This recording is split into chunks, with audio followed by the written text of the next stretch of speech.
The fourth wave of ships for X-Wing is here, and there's a lot to be excited about among the contents of the 4 new expansion packs. However, I think that the TIE Phantom is the most exciting of them, as well as being perhaps the biggest game changer for X-Wing yet. The TIE Phantom brings a new action to the game, and also boosts the maximum value that we've seen on 2 of the 4 core stats in the game. Looking at the maneuver options for the TIE Phantom, we see a fairly typical array for a TIE-class ship. It has sharp turns at distances of 1, 2, and 3, as well as a good selection of straight and banking maneuvers. Topping it off are 2 K-turn options with distances of 3 and 4. It's not quite as fast as standard TIE fighters, it doesn't have the straight 5 maneuver, and it's also lacking short, 1-distance straight and banking options, but as you'll see shortly, it has ways of making up for those small drawbacks. The first thing that jumps out when looking at the base stats for the TIE Phantom is its attack value of 4.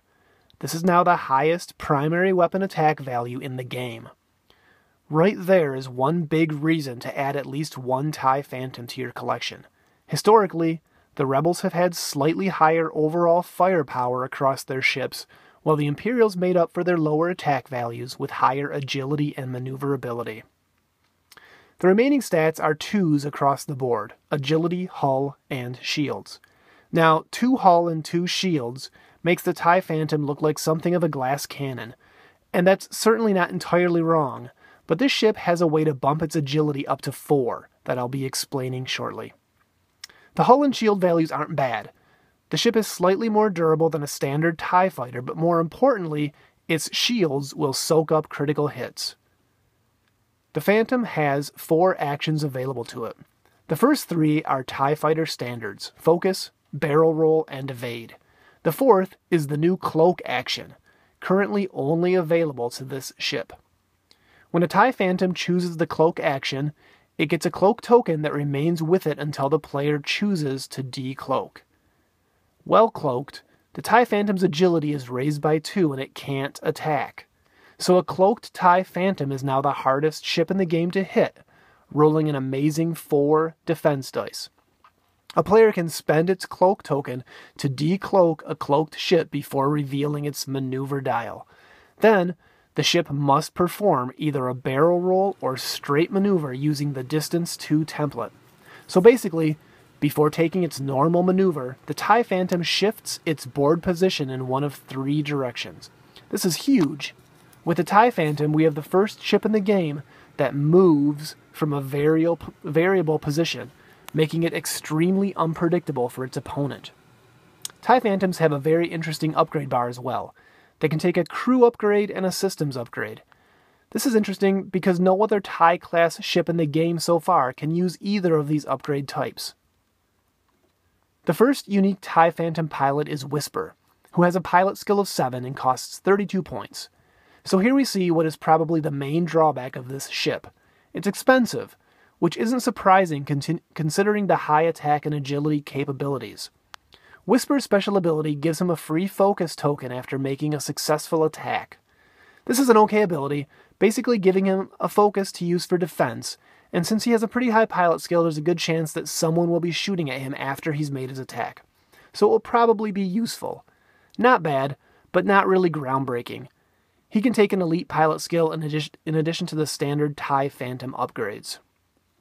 Next up we have Echo, with a piloting skill of 6 and a truly incredible special ability that changes how decloaking works. When Echo decloaks, instead of the normal straight 2 template, he uses the banking 2 template. This is insane because it means that instead of 3 possible post-decloak positions, Echo can decloak to 6 positions, all of which also alter his facing because of the curved template. Echo costs 30 points and can take an elite pilot skill. Veteran Instincts seems like a good choice here. The first of 2 non-unique pilots included is the Shadow Squadron pilot with a pilot skill of 5 and 27 points.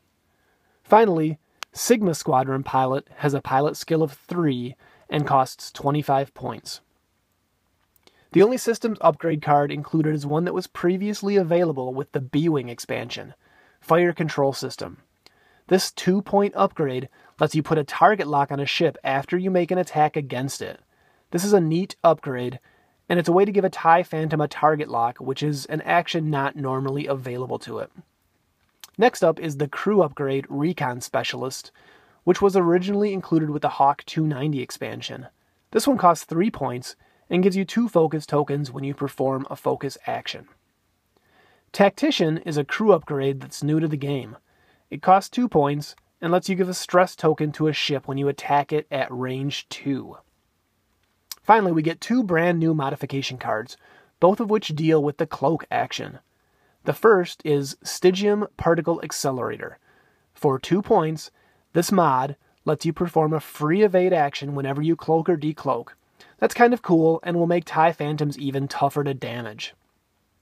The Advanced Cloaking Device costs a whopping 4 points and can only be assigned to a TIE Phantom, but this is going to get a ton of play because it allows the ship to perform a free cloak action after making an attack. This is incredible because a decloaked TIE Phantom has an agility of 2, so you're going to want to minimize its exposure as much as possible. This is where pilot skill will become critical. The higher the better with this mod, so the Veteran Instincts Elite pilot skill becomes more important. Whisper, with Advanced Cloaking Device and Veteran Instincts, can essentially stay cloaked almost permanently. Okay, so that's what you'll get with the TIE Phantom expansion pack. This ship is going to shake X-Wing up in huge ways. It's wildly expensive for a TIE-class ship, but even one of them hunting alone is going to be a huge threat on the board that an opponent cannot afford to ignore. You don't want a TIE Phantom to get into range 1 and unleash 5 attack dice on one of your ships. A squadron, consisting of Echo with Advanced Cloaking Device, backed by a TIE Fighter swarm consisting of Howl Runner and 4 Academy pilots, could be very effective. It will be very interesting to see exactly how much this ship will change both the Imperial metagame, in particular, and the X-Wing tournament scene in general. Thanks for watching the Cardboard Dungeons X-Wing ship coverage. We'll see you next time.